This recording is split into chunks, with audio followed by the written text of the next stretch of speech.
இல்லை கொஞ்சம் திட்டமிடலில் இன்னும் கொஞ்சம் கேர்ஃபுல்லாக இருக்கலாம் தாவேகா கட்சியினர் நிர்வாகிகள் தான் என்னுடைய ஒரு அண்டர்ஸ்டாண்டிங்.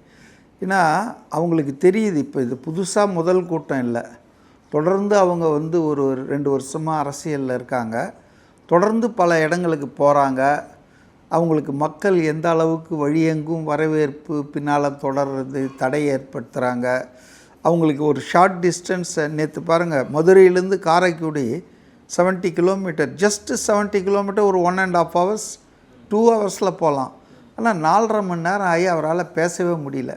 இப்போ பேச முடியலன்றது தான் செய்தியாவதை தவிர ஏன் பேச முடியல, இப்போ பேசாமல் இருக்கிறதுக்காகவா அவர் இங்கேருந்து 8 மணிக்கு சென்னையிலேருந்து கிளம்பி விமானத்தில் மதுரை போய் மதுரையிலேருந்து சாலை மார்க்கமாக 70 கிலோமீட்டர் 4.5 மணி நேரம் போய் பேசாமல் இருக்கிறதுக்கு அவர் போனார். நேற்று ஒரு தொலைக்காட்சி பேட்டியில் ஒரு பத்திரிகையாளர் சொல்கிறார், இல்லை சீமானுக்கு எதிராக அவர் பேசுகிறதுக்கு எதுவும் இல்லை, அதனால் அதை அவாய்ட் பண்ணிட்டார் அப்படின்றாரு. அப்படின்னா கேண்டிடேட்டே போட்டிருக்க வேணாமல், சீமானை எதிர்க்கிறதுக்கு அவர் தயங்குறாருன்னா எதுக்காக ஒரு பவர்ஃபுல் கேண்டிடேட்டை போடுறாரு? அதாவது அபத்தமாக இருக்குதுங்க.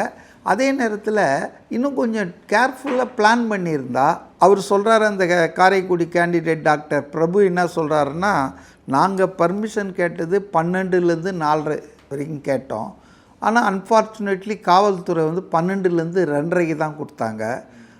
நல்ல உச்சி வெயில் நேரம். அது இல்லாமல் அவர் அங்கே மக்கள் நீந்தி கடலில் அங்கே சேரும்போதே 12:40 ஆகிடுச்சு. அதுக்கப்புறம் அவர் பேசினார்னா அப்புறம் தேர்தல் அந்த விதிகளை மீறிய குற்றச்சாட்டுக்கு ஆளாவார், வழக்கு போடுவாங்க. அதை வச்சுட்டு சில நேரங்களில் 2 நாள் அவர் தேர்தல் பிரச்சாரம் செய்ய தடை பண்ணுறோன்னாங்கன்னா நாங்கள் என்ன பண்ணுவோம்?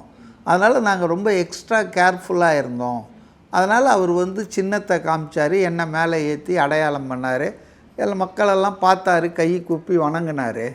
ஸோ அவர் கன்வே பண்ணிட்டார் மெசேஜை அப்படின்ற மாதிரி சொல்கிறாரு. ஸோ நேற்று 40 டிகிரி காரைக்குடியில்.